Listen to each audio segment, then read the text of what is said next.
जय गुरु। आगे और सुंदर सुंदर वीडियो पाने के लिए चैनल को सब्सक्राइब और बेल आइकन प्रेस करना ना भूलें। जय गुरु। जय गुरु। जय गुरु जय गुरु दादा। परम प्रेमय श्री ठाकुर मोर जगत जननी श्री लक्ष्मी माँ परम पूज्यपाद श्री बरदा परम पूज्यपाद श्री दादा आजिर भरोसा आचार्य देव एवं ठाकुर परिवार सभी समस्त चरण में मोर अनंत कोटि प्रणाम। उपस्थित मोर अध्यक्ष करुवा दादा कर्मी मंडली गुरुभ्राता मातृमंडली छोट छोट पिला माने समस्त को मोर आंतरिक एवं जय गुरु। जा हो खूब सुंदर भाव में आज भजन कीर्तन जाओ सुनील दा भी कीर्तन करती मुझे भी शुणी नी आज शुणिली बहुत भल लगे। ये उपस्थित थिबा समस्त पंचमहाजीवन निष्ठीभूत हो समस्ते शांति स्वस्ति निरामय जीवन यापन करंतु यहाँ ही परम पिता निकट में प्रार्थना। आज विषय वस्तु हूँ इष्टभूति। ये जो इष्टभूति यहाँ कौन हिंदू धर्म रे प्रचलित बा यहाँ को कौन आगु कहीं करुले बा श्री ठाकुर यहाँ प्रथम करी इष्टभूति भाव में प्रचलन कले बा इष्टभूति अन्यान्य धर्म रे दिया जाए कि नुहे बा इष्टभूति को कौ भाव में पुराण जुगर यहाँ को व्याख्या होती ता विषय में मुझे आपण पाखे आलोचना करी। जेतेबेले हिंदू धर्म रे वर्णित अच्छी जे पुरातन जुगरे जेतेबेले पिला माने ब्रह्मचर्य पालन करथिले विशेष करी राजा महाराजांकर पुओ माने बा जे विद्या पढ़िया पई जाउथिला से माने सब गुरुकुल को जाउथिले। गुरुकुल को जाउथिले 12 वर्ष बेलको 12 वर्ष बेलको से माने गृह त्याग करुथिले ब्रह्मचर्य पालन करुथिले। जेतेबेले ब्रह्मचर्य पालन करुथिले से माने जाइकिना रहुथिले आश्रम रे गुरुकुल रे बा ब्रह्मचर्य आश्रम रे। ए जो ब्रह्मचर्य आश्रम रे रहुथिले तार से ब्रह्मचर्यर 3टी अंग थिला। ब्रह्मचर्यर कौन 3टी अंग थिला से माने करुथिले कौन तपस्या करुथिले आउ करुथिले सेवा आउ भिक्षा। ए 3टा काम से माने करुथिले। को माने करुथिले ब्रह्मचर्य जो माने थिले। तो जो ब्रह्मचर्य माने प्रत्येक दिन तपस्या करुथिले तपस्या माने कौन विद्या अर्जन करिबा नाम ध्यान करुथिले एवं विद्या अर्जन करुथिले वेद पाठ करुथिले विद्या अर्जन करुथिले। सेवा माने कौन जन सेवा करुथिले मनीष मानकर सेवा करुथिले। यही सब कल्याण जेते जनतांकर कल्याण से काम सब करुथिले। आउ भिक्षा माने कौन आत्मसंरक्षण करुथिले। आत्मसंरक्षण सेटा भी 2 भाग में विभक्त होईची। गोटे होची निज पई पोषण करुथिले आउ गोटे गुरुंको पई पोषण करुथिले। जो भिक्षा करुथिले भिक्षा करिकिना जो शिष्य माने आणुथिले प्रत्येक दिन आनी करी निजे बंचुथिले प्लस गुरु को से दउथिले गुरु को प्रदान करुथिले। तो एटा तांकर इष्टभूति आकार काम करुथिला।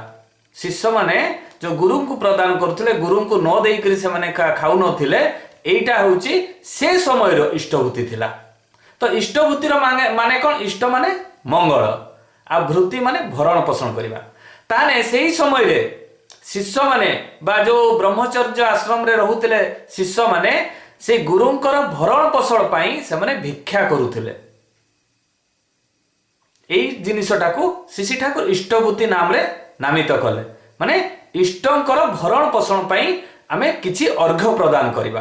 अर्घ्य बोली कथा नुहे ता प्रतिबले जने फूल देई पारे जने एइबळे बहुत उदाहरण अछि। जने माटी पाउंस देइथिला हैला एइबळे इष्टभूति आकारे जने सैन्य जेतेबेले युद्ध चलीता भारत पाकिस्तान से समय रे किछि न पाइबारु से बाली को उठेई किना से देइथिला जोटा कि ठाकुर से पाई जाइथिले। तो एइबळे बहुत उदाहरण अछि। श्रद्धा सहकारे ठाकुरन को बा भगवान को तुमे जहा भी दबो से ग्रहण करिवे। तो ताने इष्ट माने मंगल भृति माने भरण पोषण। नृसिंह संहिता रे अछि मनु संहिता रे भी अछि मनु संहिता रे वर्णित अछि जो व्यक्ति प्रत्येक दिन निज परिवार रो भजन रो व्यवस्था करे माने ए इष्टभूति रो अर्थटा जेतेबेले इष्टभूति श्री ठाकुरंक ए धरापृष्ठ को आसी नथिले ता पूर्वरु मनीष कौन करुथला जो माने साधु सन्यासी बा विभिन्न प्रकार ग्रंथ पाठ करुथिले बा गुरु माने शिष्य माननको माने बुझौथिले। सेही समय रे जो मनु संहिता रे वर्णित अछि जो व्यक्ति प्रत्येक दिन निज परिवार रो भजन व्यवस्था करे निज घर माने निजर व्यवस्था करे प्लस निज घर पाखर पड़ा पड़ोसी मानकर भजन रो भी व्यवस्था करे आउ तांको पाखापुखी जो थिबे पशु पक्षी तांकर भी भजन व्यवस्था करे आउ गछ लतांकर भी भजन व्यवस्था करे। पशु पक्षी माननको से किछि खाद्य दब गछ मान को पानी देकरी सार देकरी खत देकरी ताको बंचेइबो बा तार आखपाख जो पड़ा पड़ोसी थिबे तार केमिति जदि किए भूकिला थिबो किए खाइबा पई पाउ नथिबो किए कष्ट रे थिबो तार व्यवस्था करे ताहाने संपूर्ण इष्टभूति भावरे पूर्ण होला बोली केना सेटा मनु संहिता रे सेटा वर्णित अछि। तो सेई जिनसटा परम पिता सेई सेम जिनसटा परम पिता इष्टभूति नाम रे नामित कले। एई जो इष्टभूति नाम कले एई इष्टभूतिटा होउची पांचटा महायज्ञ पंच महायज्ञ। पंच महायज्ञ कौन देवयज्ञ द्वितीय रे हला पितृयज्ञ तृतीय रे हला मातृयज्ञ तापरे भूतयज्ञ तापरे नृयज्ञ। देवयज्ञ कौन देवयज्ञ होउची आमे जो देवता मानंकु होम करू अग्नि रे आहुति दउ सेटा होउची देवतांकु संतुष्ट करिया पई सेटा को कहा जे देवयज्ञ। आमे जेमि देखो दुर्गा देवाये नम ओम स्वाहा ए जो स्वाहा करिकिना आमे बेलपत्र पकाओ बा सेठी घिओ पकाओ बा सेठी विभिन्न प्रकार गोटे भोज तैयारी होता चाउल महू गुड़ आउ कदली मिश्रित गोटे जिनसटा होमरे आमे फिंगू। तो ये जो अग्नि रे जो फिंगा जाए से जिनसटा भगवान माने पाती माने अग्नि पोस्ट पियन रो काम करे कौन करे भगवान को पहुंचेबार दायित्व होची अग्निर। तेणु आमे जहाँ अग्नि रे आहुति दउ से आहुतिटा भगवान माने पाती ताने देवयज्ञ आमे प्रत्येक दिन जेतेबेले आमे इष्टभूति दउ प्रत्येक दिन आमे देवयज्ञ भी करू। ये जो पांचटा यज्ञ करू इष्टभूति माध्यम रे प्रथम होची देवयज्ञ। देवयज्ञ भितरे जहाँ आमे होम यज्ञ आमे कार कौन दुख विपत्ति ग्रह दोष जहाँ भी थाउ ना कहीं आमे ता पई हजार हजार टका खर्च करिकिना गोटे होम यज्ञ करू। तो यही होम यज्ञ आमे इष्टभूति माध्यम रे प्रत्येक दिन करू। ताने मनुश्रुति आ ऋग वेद रे वर्णित अछि जेउ माने अग्नि रे होम बा यज्ञ करंती सेमाने स्वर्ग प्राप्ति होंती आउ जो माने अग्नि रे होम करंती से माने 33 कोटी देवादेवी माने 33 प्रकार रो देवादेवी तांको पाखरु पांती ताने आमे प्रत्येक दिन देवयज्ञ करू। एटा होची देवयज्ञ। तापरे पितृयज्ञ। पितृयज्ञ कौन पितृ पक्ष रे आमे जो श्राद्ध प्रदान करू से श्राद्ध प्रदान जो करा जाए से श्राद्ध रे तीन पुरुष जाक से तुमरो श्राद्ध पांती। श्राद्ध माने श्राद्ध रे कौन करा जाए पिंड दान करा जाए। तो जो पिंड दान करा जाए तीन पितृपुरुष तीन माने तुम बापा ता बापा पर्यंत से माने पांती जो पांती सेटा भी आमे इष्टभूति माध्यम रे प्रत्येक दिन पितृयज्ञ करू। मातृयज्ञ कौन मातृयज्ञ तांको माँ सेटा भी आमे प्रत्येक दिन देऊ। से गुडा को सब पितृपक्ष जो श्राद्ध प्रदान करा जाए बा घरे जो माने श्राद्ध करूचंती जो पितृपुरुष को संतुष्ट करिवा पई बा पितृपुरुषंकर मनोवांछा को पूर्ण करिवा पई सेटा आमे प्रत्येक दिन इष्टभूति माध्यम रे करूछे। ताने देवयज्ञ पितृयज्ञ मातृयज्ञ ए विषय मु आपन को टिके कहि देली। तापरे रहला नृयज्ञ। नृयज्ञ माने अतिथि सेवा। अतिथि सेवा माने अतिथि देव भव आमे कहूना अतिथि देव भव। तो नृयज्ञ होची अतिथि सेवा। आप घर को जो माने आस्तिबे आपण ताकू बिना खिया पेयारे बा ताकू बिना भोजन रे न छाड़िबा बा तांकर अतिथि सत्कार करिबा तांकर सेवा जत्न नेबा। जणे जदि भिकारी मध्य आसीताए ताकू भी श्रद्धा सहकारे जहाँ आवश्यकता बा जहाँ घरे अछि ताकू प्रदान करिबा सेटा होची अतिथि सेवा। माने जे भी तुम घर को आसीबे तुमे ताकू संतुष्ट करि पठेइबा सेटा भी प्रत्येक दिन आमे इष्टभूति रे प्रदान करूचे। आ गोटे भूत यज्ञ। भूत यज्ञ माने कौन प्राणी मानंकु सेवा करिबा। जा घरे गाई गोरु बा छेली बा तुमर पारा ए माने जो बा अछंती ताकू प्रत्येक दिन भोजन देबा बा आपको घरे नाहांती हेले भी आपको घर को जे पशुटे आसु पक्षीटे आसु तार अन्न जोगै देबा बा पक्षी मानक पई खरा दिन रे जेमति बहुत लोक छात ऊपर पानी रखी देई थांती किछि चाउल बिंची देई थांती। तो एई गुडा को होउची हमर भूत यज्ञ। माने प्राणी मानक सेवा करिबा प्राणी मानक पई घर बनै देबा चढ़ई मानक पई खाद्य जोगै देबा एई सबु आपन को निज थाउ बा अन्न कहारी थाउ एई मान को सेवा जत्न करिबाटा होची भूत यज्ञ। एटा भी शास्त्र रे थिला। मु आगरे कहली मनु संगीता रे थिला जे निज पई खाद्य जोगाड़ करिबा मनीष पई जोगाड़ करिबा ଏବଂ ପଶୁ ପକ୍ଷୀ ପାଇଁ ଖାଦ୍ୟ ଯୋଗାଡ଼ କରିବା ଏବଂ ଗଛ ଲତା ମାନଙ୍କୁ ଜୀବନ ଦାନ କରିବା। এই ମନୁ ସଂହିତାରେ ଯୋଉଟା ସେ ପ୍ରଥମେ ଯୋଉ ମାନେ ବ୍ରହ୍ମଚର୍ଯ୍ୟ ପାଳନ କରୁଥିଲେ ବା ଜ୍ଞାନ ପ୍ରଦାନ କରୁଥିଲେ এইগুলা ସବୁ ଦାନ କରୁଥିଲେ। ସେଇ ପ୍ରତ୍ୟେକଟି ଜିନିଷ এই ଇଷ୍ଟଭୂତି ମାଧ୍ୟମରେ ଶ୍ରୀ ଠାକୁର ପରିପୂର୍ଣ୍ଣ କରିଦେଇଛନ୍ତି। ଯୋଉମାନେ ଟଙ୍କାଟେ ଇଷ୍ଟଭୂତି କରୁଛନ୍ତି ସେ ଟଙ୍କାଟେ ଭିତରେ ପ୍ରତ୍ୟେକ ଦିନ ଦେବଯଜ୍ଞ କରୁଛନ୍ତି, ପିତୃଯଜ୍ଞ କରୁଛନ୍ତି, ମାତୃଯଜ୍ଞ କରୁଛନ୍ତି, ନୃଯଜ୍ଞ କରୁଛନ୍ତି, ଭୂତ ଯଜ୍ଞ କରୁଛନ୍ତି। ତାହେଲେ ପ୍ରତ୍ୟେକ ଦିନ ଆମେ এই ପାଞ୍ଚଟା ଯଜ୍ଞ ପ୍ରତ୍ୟେକ ଦିନ ଆମେ କରୁଛେ। ଆଉ এই ଯଜ୍ଞଟା ରାମଚନ୍ଦ୍ର ବି କରୁଥିଲେ। ରାମଚନ୍ଦ୍ର ସତ୍ୟ ଯୁଗରେ ସକାଳୁ ଉଠି ଯେତେ ପର୍ଯ୍ୟନ୍ତ ସେ ଅନ୍ନ ଦାନ କରୁନଥିଲେ ବା ଗରିବ ଲୋକଙ୍କୁ ଦାନ କରୁନଥିଲେ ବା କାହାରିକୁ ବି ଯଦି ଦାନ ନ କରୁଥିଲେ ସେ ଅନ୍ନ ଜଳ ଗ୍ରହଣ କରୁନଥିଲେ। ତେଣୁ ରାମଚନ୍ଦ୍ର ମଣିଷ ରୂପରେ ସ୍ୱୟଂ ପ୍ରଭୁ ମଣିଷ ରୂପରେ ଗ୍ରହଣ କରି ମଧ୍ୟ ସେ ପ୍ରତ୍ୟେକ ଦିନ କିଛି ଦେଇକିନା ତାପରେ ଅନ୍ନ ଜଳ ଗ୍ରହଣ କରୁଥିଲେ।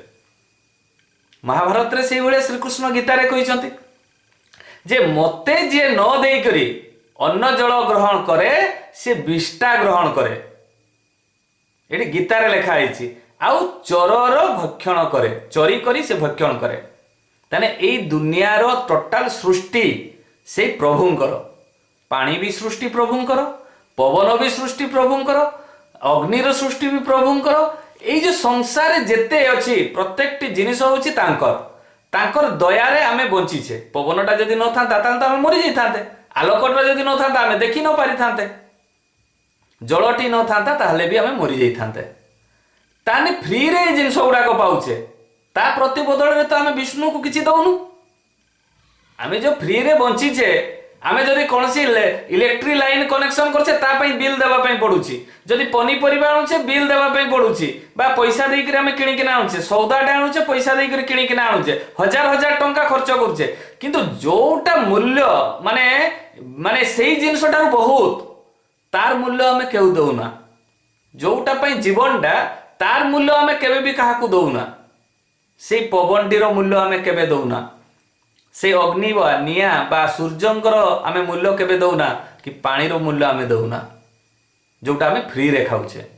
ତେଣୁ ସେଇ କଥା ଗୀତାରେ ସ୍ୱୟଂ ଶ୍ରୀକୃଷ୍ଣ କହିଛନ୍ତି ଯିଏ ମତେ ନ ଦେଇକରି ଖାଏ ସିଏ ପ୍ରତ୍ୟେକ ଦିନ ବିଷ୍ଟା ଗ୍ରହଣ କରେ ଆଉ ଚୋର କରି ଭକ୍ଷଣ କରେ। এই জিনিসটা শ্রীকৃষ্ণ গীতার তৃতীয় অধ্যায় 12 নম্বর শ্লোকরে লিখিছন্তি।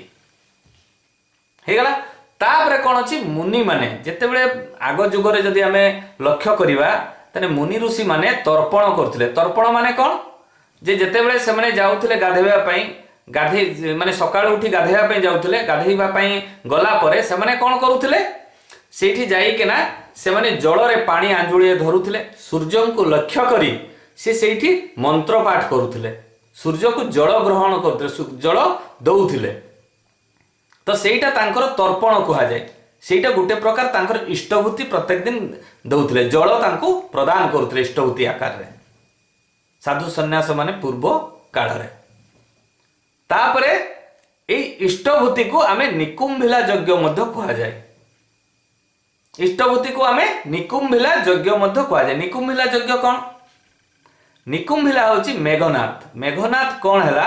सी एभलिया आशीर्वाद पाइथिले जे से प्रत्येक दिन से जो निकुंभिला तांकर यज्ञ करुथिले, यज्ञ बल रे से मायार शक्ति तांकर पाखरे थिला। मेघनाथଙ୍କ पाखरे जेतेबेले मेघनाथଙ୍କର मायार शक्ति थिला, माया शक्ति रे से बहुत जगह विश्वर बहुत जगह को से जय लाभ करथिले। से माया बल रे तांको केही मारी पारु नथिले। तांको जे जेतेबेले तीर मारुथिले सेतेबेले माया रे गायब होई जाउथिले, अदृश्य हो जाउथिले।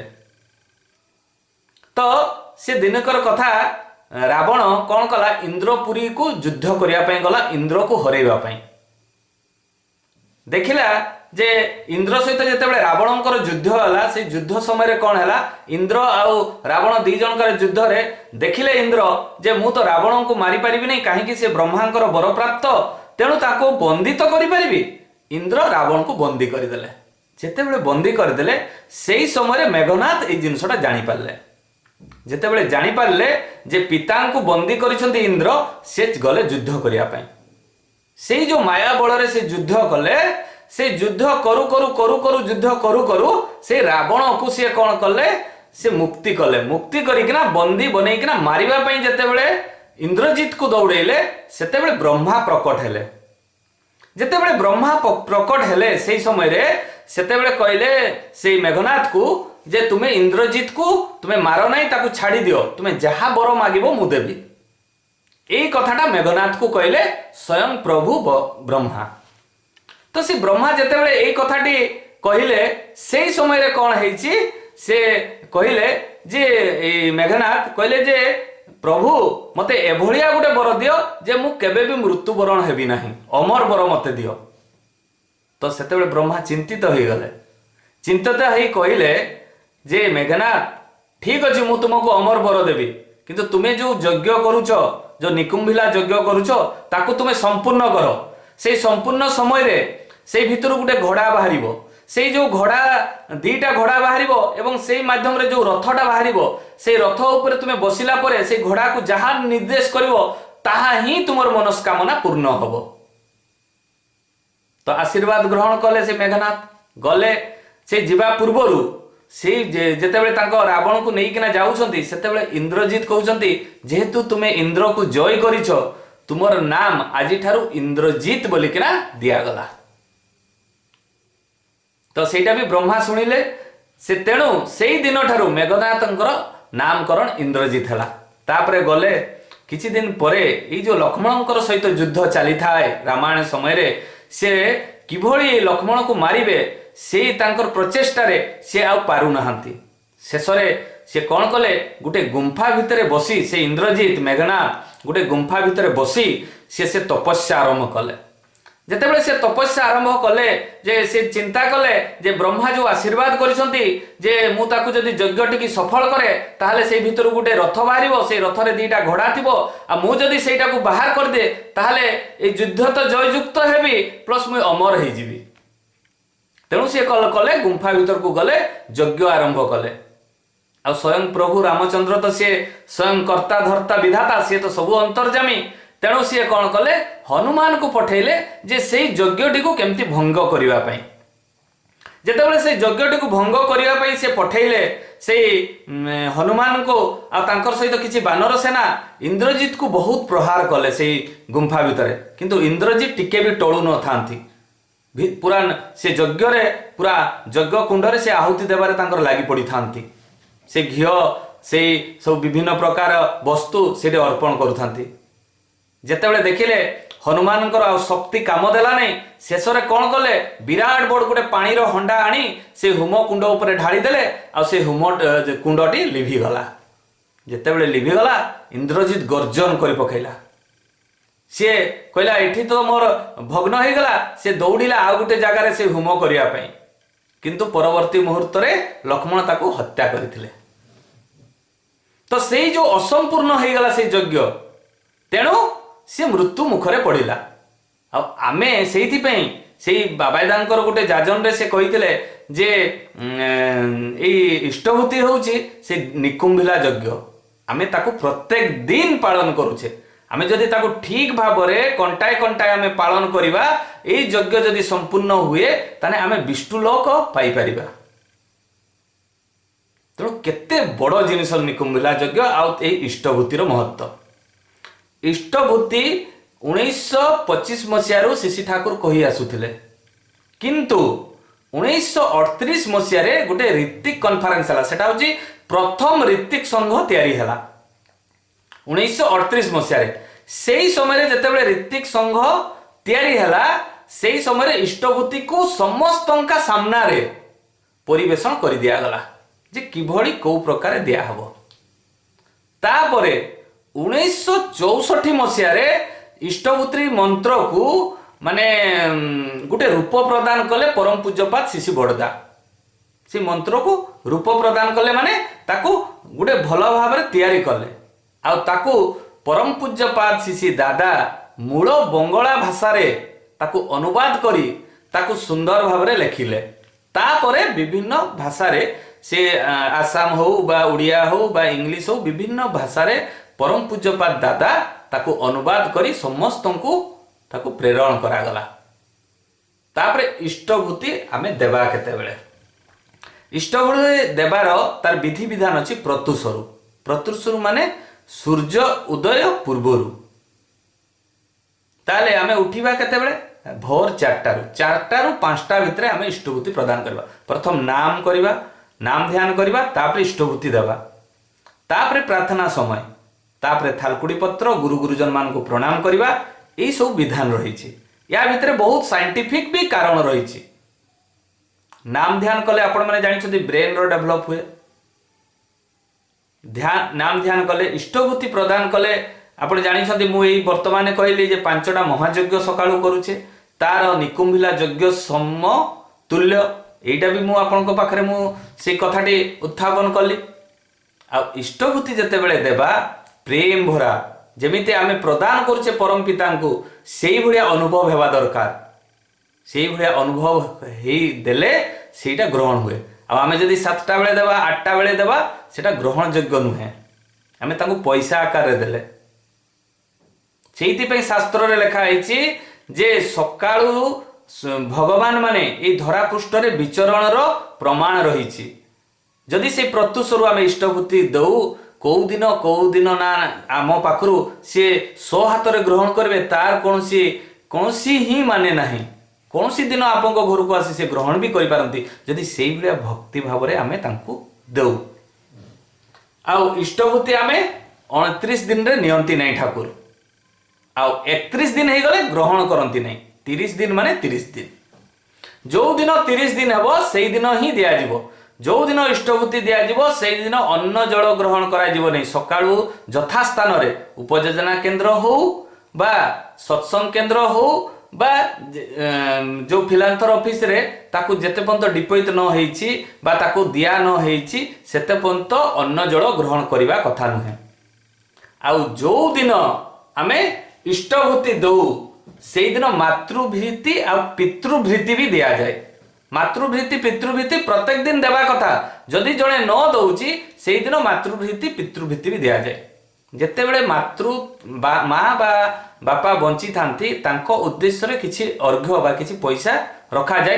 ଯେତେବେଳେ ଆବଶ୍ୟକତା ପଡ଼େ ତାଙ୍କୁ କିଛି ଗୋଟେ ଗିଫ୍ଟ ଦେବା, ତାଙ୍କୁ ଖୁସି କରିବା ପାଇଁ ଗୋଟେ କିଛି ଜିନିଷ ଦେବା ବା ତାଙ୍କ ଉଦ୍ଦେଶ୍ୟରେ ଖର୍ଚ୍ଚ କରାଯାଏ। ଯେତେବେଳେ ବାପା ମା ମରିଯାଆନ୍ତି ସେତେବେଳେ କୌଣସି ମନ୍ଦିର କାମରେ ବା ତାଙ୍କର ଶ୍ରାଦ୍ଧ କାମରେ ସେ ପଇସାଟାକୁ ବିନିଯୋଗ କରାଯାଏ। ତେଣୁ ମାତୃଭୃତି ପିତୃଭୃତି ବି ପ୍ରତ୍ୟେକ ଦିନ କଲେ ଭଲ ହେଲା। ତାପରେ କ'ଣ କରାଯାଏ? 2 ଜଣ ଗୁରୁ ଭାଇଙ୍କୁ ସେଇଦିନ କିଛି ପ୍ରଦାନ କରାଯାଏ, ଖାଇବାର ପ୍ରଦାନ କରାଯାଏ। ଯଦି ଗୁରୁ ଭାଇ ପାଖରେ ନଥିବେ, କିଛି ଛୋଟ ଛୁଆ ଥିବେ, ଛୋଟ ଛୁଆ ନଥିଲେ ବୃଦ୍ଧ ଲୋକ କିଛି ଥିବେ, ତାଙ୍କୁ ମଧ୍ୟ ଖୁଆଇ ପାରିବାର ବ୍ୟବସ୍ଥା ଅଛି। ଆଉ କ'ଣ? ଆଉ ଗୋଟେ ଅର୍ଘ୍ୟ ରଖାଯାଏ, ସେଟା ହଉଛି ପାରିପାର୍ଶ୍ୱିକ ଅର୍ଘ୍ୟ। ପାରିପାର୍ଶ୍ୱିକ ଅର୍ଘ୍ୟ କ'ଣ? ଯେ ମଣିଷର ଆପଦ ବିପଦରେ ସେଇ ଅର୍ଘ୍ୟଟି କାମରେ ଲାଗେ। ପ୍ରତ୍ୟେକ ଦିନ ଆମେ ଯଦି କିଛି କିଛି ପଇସା ରଖିବା, ଧରି ନିଅନ୍ତୁ ଆପଣଙ୍କର ଇଲାକାରେ କିଛି ଗୁରୁ ଭାଇ ହୁଅନ୍ତୁ ବା ସାଧାରଣ ଲୋକ ହୁଅନ୍ତୁ, ତାଙ୍କର ଗୋଟେ ଆକ୍ସିଡେଣ୍ଟ ହେଇଗଲା, ସେ ଆକ୍ସିଡେଣ୍ଟରେ 15,000 20,000 ଖର୍ଚ୍ଚ ହେଇଥାନ୍ତା। ଯଦି ଏଇ ପଇସାଟାରୁ ଆପଣ ଦେବେ ତାହେଲେ ସେ ତାର କାମରେ ଲଗେଇ ପାରିବ। ଆପଣ ଯଦି ପ୍ରତ୍ୟେକ ଦିନ 5 ଟଙ୍କା 10 ଟଙ୍କା ବା ଟଙ୍କାଟେ ବା 50 ପଇସା ବା 25 ପଇସା ଯାହାର ଯାହା ସକ୍ଷମ ଅଛି, ଯଦି ପ୍ରତ୍ୟେକ ଦିନ ସେ ରଖେ ଏଇ ପଇସାଟା ମିନିମମ୍ 4-5 ହଜାର ଟଙ୍କା ହେଇଯିବ। ଆଉ ତାକୁ ଆପଣ ସେଇ ପଇସାଟାକୁ ପ୍ରଦାନ କରିପାରିବେ। ପୁଣି ତାକୁ କହିବେ ଯଦି ତୋର ଯେତେବେଳେ ସମ୍ଭବ ହବ ଏଇ ପଇସାଟାକୁ ରିଟର୍ନ କରିବ। ଯଦି ସେ ରିଟର୍ନ ନ ବି କରେ କିଛି ଅସୁବିଧା ନୁହେଁ। ଯଦି ରିଟର୍ନ କରେ ସେଇ ପଇସାଟିକୁ ସେଇ ଜାଗାରେ ପୁଣି ଥରେ ଆଣିକିନା ତାକୁ ସଂଗୃହୀତ କରି ରଖିବ। ଯେତେବେଳେ ମଣିଷର ଆପଦ ବିପଦ ପଡ଼ିବ ପୁଣି ତାକୁ କାଢ଼ିକିନା ଦେଇଦେବ। ତାହେଲେ ଏଇଭଳିଆ ବି ମଧ୍ୟ କରାଯାଇପାରେ। ତାପରେ ଯାଇକି ଅନ୍ନ ଜଳ ଗ୍ରହଣ କରାଯାଏ।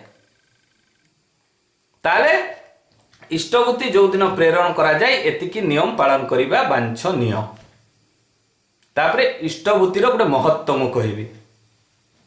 ଯେତେବେଳେ ବମ୍ବେ ଲାତୁର ସହରରେ ଗୋଟେ ଭୂମିକମ୍ପ ହେଇଥିଲା, ବହୁତ ବଡ଼ ଭୂମିକମ୍ପ ହେଇଥିଲା। ଆପଣମାନେ ସମସ୍ତେ ଜାଣିଛନ୍ତି ସେଇ ଭୂମିକମ୍ପରେ ବହୁତ ବଡ଼ ବଡ଼ ଅଟ୍ଟାଳିକା ମଧ୍ୟ ପଡ଼ିଯାଇଥିଲା, ବହୁତ ବଡ଼ ବଡ଼ ବିଲ୍ଡିଂ ଗୁଡ଼ା ପଡ଼ିଯାଇଥିଲା। ଘର ଭିତରେ ପାଣି ପଶି ଯାଇଥିଲା, ସମୁଦ୍ର ପାଣି ଏଭଳିଆ ଲହୁଲୁହାଣ ହେଇଥିଲା ଯେ ସେ ଘର ଭିତରେ ପଡ଼ିଯାଇଥିଲା। ତ ସେଇ ସମୟରେ ଜଣେ ଗୁରୁ ଭାଇ ବମ୍ବେରୁ ଦେଓଘରକୁ ଆସୁଥିଲେ, ତାଙ୍କ ସହିତ ଜଣେ ଆର୍ମି ଭାଇ ସେମ୍ ବଗିରେ ବସିଥିଲେ। ଏଇ ଯୋଉ ସେମ୍ ବଗିରେ ବସୁ ବସୁ ହଠାତ୍ ସେ ଆର୍ମି ଭାଇ ପଚାରିଲେ ସେ ଗୁରୁ ଭାଇଙ୍କୁ ଯେ ଆପଣ କୋଉଠକୁ ଯାଉଛନ୍ତି? ସେ କହିଲେ ମୁଁ ଶ୍ରୀ ଶ୍ରୀ ଠାକୁର ଅନୁକୂଳ ଚନ୍ଦ୍ରଙ୍କର ଦୀକ୍ଷିତ, ମୁଁ ଯାଉଛି ଦେଉଘରକୁ। ସେତେବେଳେ ଆର୍ମି ଭାଇଟି କହିଲେ ମୋର ବି ତ ଘର ଦେଉଘର, ମୁଁ ବି ଯାଉଛି। ତ ସେ ଗୁରୁ ଭାଇଟି ପଚାରିଲେ କ'ଣ ଆପଣ ଦୀକ୍ଷା ନେଇଛନ୍ତି? ସେ କହିଲେ ନା ନା ଦେଖିନି। ତ ସେଇ ଆର୍ମି ଭାଇଟି କହୁଛନ୍ତି ଯେ ଏତେ ବଡ଼ ବଡ଼ ଭୂମିକମ୍ପ ହେଇଥିଲା, ଆମେ ଏତେ ଲୋକଙ୍କୁ ଉଦ୍ଧାର କରିଛୁ, କିନ୍ତୁ ଯାହା ଘରେ ଆମେ ଶ୍ରୀ ଠାକୁର ଅନୁକୂଳ ଚନ୍ଦ୍ରଙ୍କର ଫଟୋ ଦେଖିଛୁ ତାଙ୍କ ଘର କିଛି ହେଇନାହିଁ। ଆଉ ଗୋଟେ ପିଲାଟିକୁ ଆମେ ଉଦ୍ଧାର କରିଥିଲୁ ଯିଏକି ମାନେ ତାକୁ 2 ଦିନ ଲାଗିଛି ତାକୁ ବାହାର କରିବା ପାଇଁ ଜେସିପିରେ। ଆଉ ଯେତେବେଳେ ତାକୁ 2 ଦିନ ପରେ ବାହାର କରିଛୁ ତାର ଜୀବନ ଅଛି, ସେ କମା ଆକାରରେ ପଳେଇ ଯାଇଛି। ଆଉ କମା ଆକାରରେ ଯେତେବେଳେ ପଳେଇଛି ତାକୁ ଯେତେବେଳେ ଯାଇକରି ହସ୍ପିଟାଲରେ ଆମେ ଆଡମିସନ କଲୁ, ହସ୍ପିଟାଲରେ ଆଡମିସନ କଲା ପରେ ଦେଖୁଛୁ ଗୋଟେ ହାତ ମୁଠା ହେଇକରି ରହିଛି। ଆଉ ସେଇଟାକୁ ନର୍ସ ମାନେ ଡକ୍ଟର ମାନେ ଖୋଲିବା ପାଇଁ ବହୁତ ଚେଷ୍ଟା କରୁଛନ୍ତି, କିନ୍ତୁ ସେ ପିଲାର ସେନ୍ସ ନାହିଁ, କିନ୍ତୁ ସେ ମୁଠାଟା ମଧ୍ୟ ଖୋଲୁ ନାହିଁ।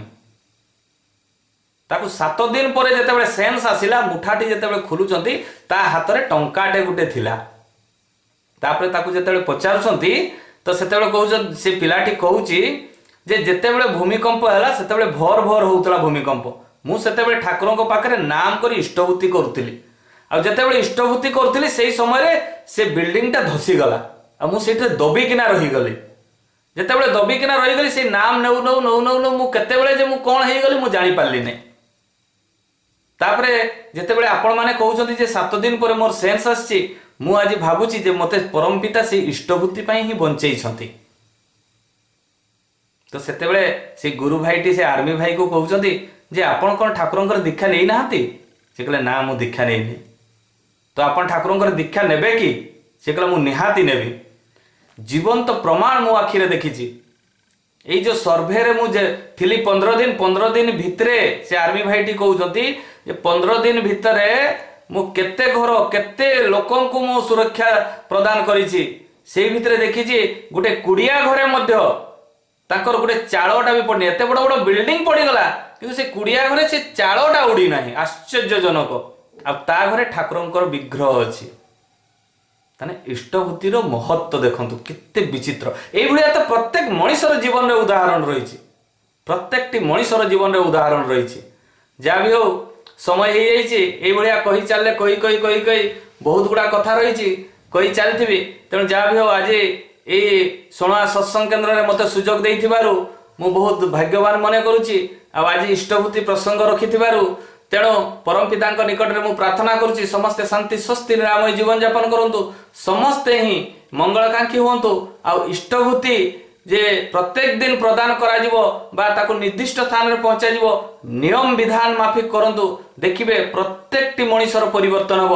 ଏହା ହିଁ ପରମ ପିତାଙ୍କ ନିକଟରେ ମୁଁ ପ୍ରାର୍ଥନା କରେ। ସମସ୍ତେ ଶାନ୍ତି ସ୍ୱସ୍ତି ନିରାମୟ ଜୀବନ ଯାପନ କରନ୍ତୁ। ଜୟ ଗୁରୁ ଦାଦା, ଜୟ ଗୁରୁ।